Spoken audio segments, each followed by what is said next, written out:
Et tout de suite, on va commencer avec la présentation de Catherine Beaumont, qui est dans le groupe du professeur Mario Leclerc, qui fait son doctorat, qui est au département de chimie et qui va nous parler de polymères conjugués. Donc Catherine, c'est quand tu veux. Parfait, merci beaucoup Anthony.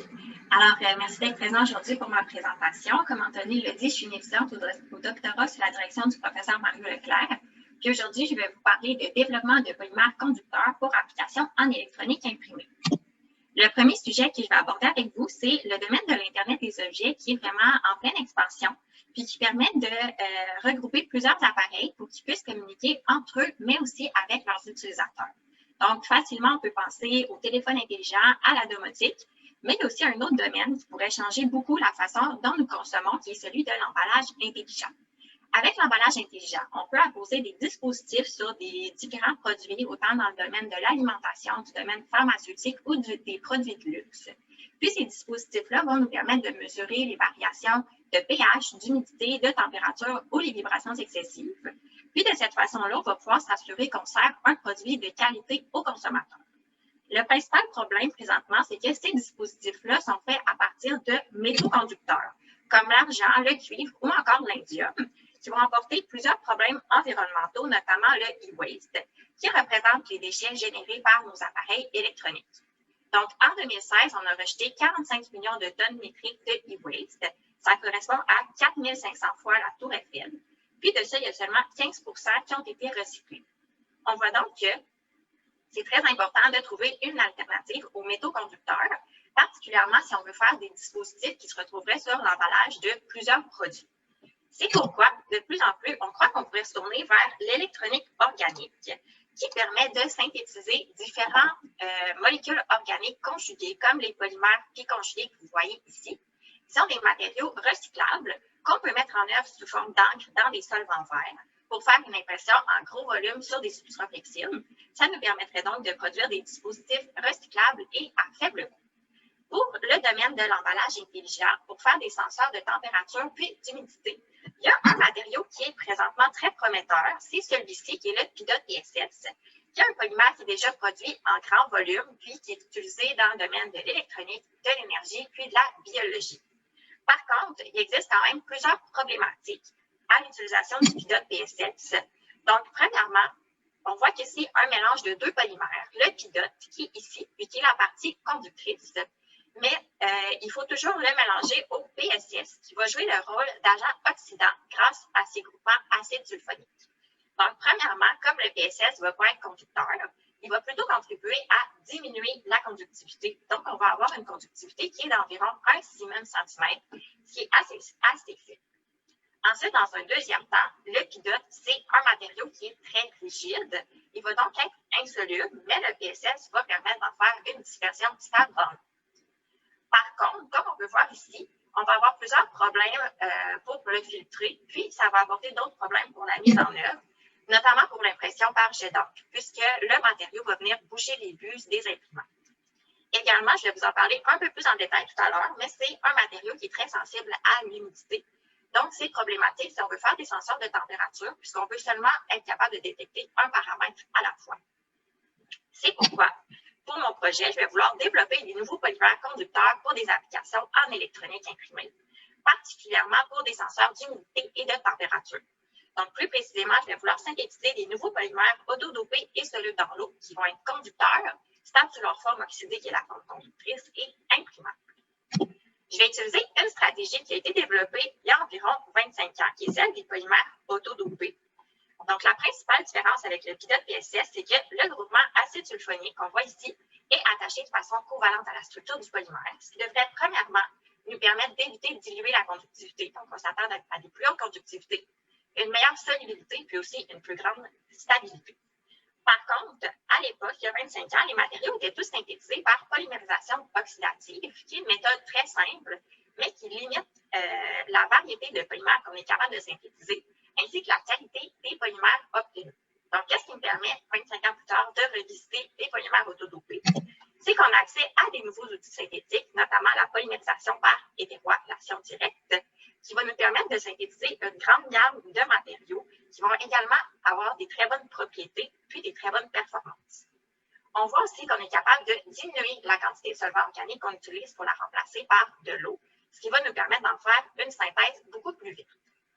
On voit ici qu'on n'obtient pas, par contre, nos polymères sous la forme acide sulfonique. On va plutôt avoir un groupement sulfonant qui va permettre de rendre nos polymères solubles dans l'eau.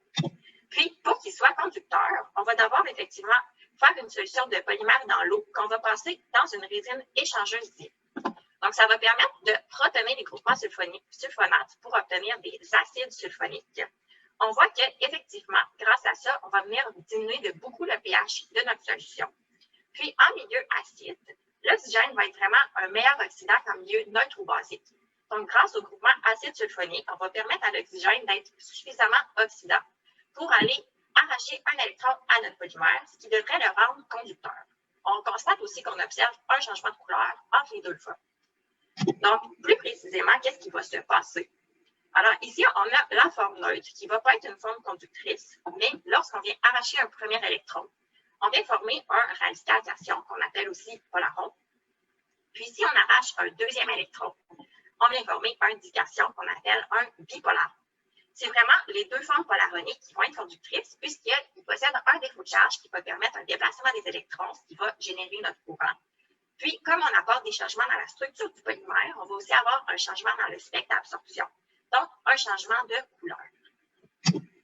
Ici, je vous présente les polymères qu'on a été capable de synthétiser avec la PHAD. Donc, c'est tous des matériaux qui sont inspirés du pilote PSS, sur lesquels on a été capable de faire varier le nombre de groupements acides sulfoniques, les différentes chaînes, ce qui nous permet de moduler les propriétés de nos matériaux. Ici, je vous présente certaines de ces propriétés. Je voudrais commencer par attirer votre attention sur la conductivité. On voit qu'on a été capable d'atteindre des conductivités qui vont jusqu'à 56 000 cm. C'est vraiment intéressant si on se rappelle que le pilote PSS avait une conductivité d'environ 6 000 cm. Donc, on a été capable d'améliorer de beaucoup les performances de nos matériaux. Ensuite, dans un deuxième temps, je voudrais attirer votre attention sur la HOMO des polymères, qui est très élevée comparée à d'autres polymères conjugués. C'est important pour nous, puisque comme nos HOMO vont être supérieurs à moins 5,1 électronvolts, l'oxygène va être capable d'aller spontanément arracher un électron au polymère, puis l'oxyder. Tandis que si la HOMO était sous moins 5,1 électronvolts, on aurait plutôt un polymère qui est stable à l'air. Par contre, dans notre cas, on veut que la forme oxydée soit stable à l'air. Donc, c'est important pour nous d'avoir une HOMO élevée. Ici, justement, en termes de stabilité, je vous présente la conductivité qu'on a mesurée pour une période de 450 jours. Puis, on voit que sous des conditions de stockage ambiantes, on a pu conserver une conductivité de 56 000 cm pour une période d'environ 1 an avant d'observer une décroissance. Il y a vraiment très peu de polymères qui sont capables d'avoir de tels niveaux de stabilité. Donc, c'est vraiment intéressant pour des applications qui nécessitent des senseurs à plus long terme. Ensuite, je vais vous présenter certaines des propriétés électrochimiques puis optiques de nos matériaux. Donc, on va y aller étape par étape ensemble. Puis, on va commencer par le cyclovoltampérogramme, où on vient faire varier le potentiel d'oxydation du polymère. Donc, qu'est-ce qu'on voit ici au point en mauve? C'est qu'on a un polymère sous sa forme neutre. Puis, si on le compare au spectre du stand, qui est un spectre de spectroélectrochimie, on voit à la courbe en mauve qu'on a une bande d'absorption majoritaire à 600 nanomètres qui va correspondre à l'état neutre de notre polymère. Si on poursuit sur le cyclovoltampérogramme jusqu'au point en vert, on voit qu'on arrive à un premier pic d'oxydation qui va correspondre à la formation d'un polaron. Donc, lorsqu'on vient arracher un premier électron. Puis, sur le spectre, on voit effectivement qu'on a quand même un bon changement dans la signature optique du matériau. Finalement, si on se rend au dernier point, qui est le point en bleu, on arrive à un deuxième pic d'oxydation où on vient arracher un deuxième électron puis qu'on vient former notre bipolaron. Puis, effectivement, sur le spectre UV, on n'a plus aucune présence de la forme neutre. On va plutôt avoir la signature optique d'un bipolaron. Ça nous prouve donc qu'on a été capable d'arracher 2 électrons à notre polymère.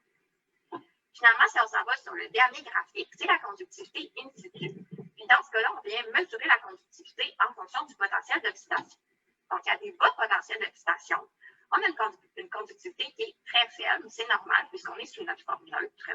Puis, on atteint un plateau de conductivité beaucoup plus élevé à moins 0,1 volt. Puis, sur le cyclovoltampérogramme, moins 0,1 volt, ça correspond à la formation du polaron, ce qui nous démontre qu'effectivement, pour avoir une forme conductrice et stable, il faut vraiment qu'on vienne former soit le polaron ou le bipolaron. Maintenant, le dernier sujet que je vais vouloir aborder avec vous, c'est celui de la dépendance à l'humidité. Donc, plus tôt, je vous disais que le PSS est un matériau très dépendant à l'humidité. Puis, on le voit ici, puisque la conductivité qui est en rouge va effectivement dépendre directement du pourcentage d'humidité. Donc, ça peut en faire un très bon senseur d'humidité, mais ça peut être problématique pour un senseur de température. Par contre, quand on a testé notre polymère juste ici, un peu de la même façon, en faisant varier la conductivité de 40 à 95 %, on a observé presque aucun changement de conductivité. Donc, on a une conductivité qui va être très stable, dépendamment de l'humidité, puis ça peut être très prometteur pour les applications en senseur de température. Donc, si je conclue un peu sur ma présentation, grâce à la PHAD, on a pu synthétiser des matériaux de haute qualité avec des très bonnes propriétés mécaniques.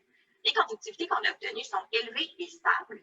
Nos polymères peuvent être mis en œuvre dans l'eau, sont imprimables. Puis d'ailleurs, on a une collaboration avec l'Institut national d'optique qui nous permet d'imprimer avec une imprimante à jet d'encre des dispositifs senseurs de température et d'humidité avec nos matériaux. Pour la suite du projet, je vais vouloir synthétiser des nouveaux polymères conducteurs et transparents pour remplacer l'oxyde d'indium éteint comme électrode transparente. Donc, je voudrais remercier mon groupe de recherche, particulièrement le professeur Mario Leclerc, les organismes subventionnaires ainsi que vous pour votre attention. Ça va me faire plaisir de répondre à vos questions. Merci beaucoup, Catherine. Du coup, on a déjà une question d'Élodie Boisselier qui déjà te remercie de ta présentation et qui te demande si tes rendements actuels te permettent de penser à la commercialisation de tes polymères. Présentement, on fait quand même des polymères sur des petites quantités. Donc, je fais environ 100 mg de polymères à la fois. Donc, on n'est pas rendu à l'étape de la commercialisation. Il faudrait quand même des collaborations avec différentes entreprises. On peut penser, par exemple, à Bill Matters qui est à l'Université Laval, si on veut vouloir effectuer un scale-up de nos polymères. Merci. Du coup, s'il y a d'autres questions, n'hésitez pas à poser directement ou à lever la main. J'ai une autre question. Quelle est la conductivité cible? Ça dépend vraiment des applications qu'on souhaite faire. Donc, si on veut faire justement des senseurs, on va viser des conductivités qui peuvent varier entre 1 et 20 Siemens centimètres. Mais si on veut faire des applications qui nécessitent des plus grandes conductivités, à titre de comparaison, l'argent, ça va conduire à 10 à la 6 Siemens centimètres. Donc, on va vraiment vouloir des conductivités très élevées. Il va donc falloir qu'on combine nos matériaux avec par exemple, du graphène ou des nanotubes de carbone pour pouvoir remplacer l'argent comme conducteur, mais pour les senseurs, on est quand même dans les conductivités cibles. Merci. Mathéo, si tu as une question. Oui, merci. Petite curiosité sur ton CV. Quand tu as suivi le tracé, il y avait une bosse. Oui. Est-ce que tu as une explication pour la bosse? Tu la vois toujours, toutes les fois? Je la vois pas toutes les fois. J'ai l'impression que je la vois plus souvent quand j'ai une chaîne polyéthylène glycol, par exemple. Donc, j'ai l'impression qu'il y a peut-être une oxydation quelque part dans la chaîne, mais je peux pas le confirmer. Oh, mais c'est super intéressant. Merci. Merci. Alors, je suis désolé, on va devoir couper les questions.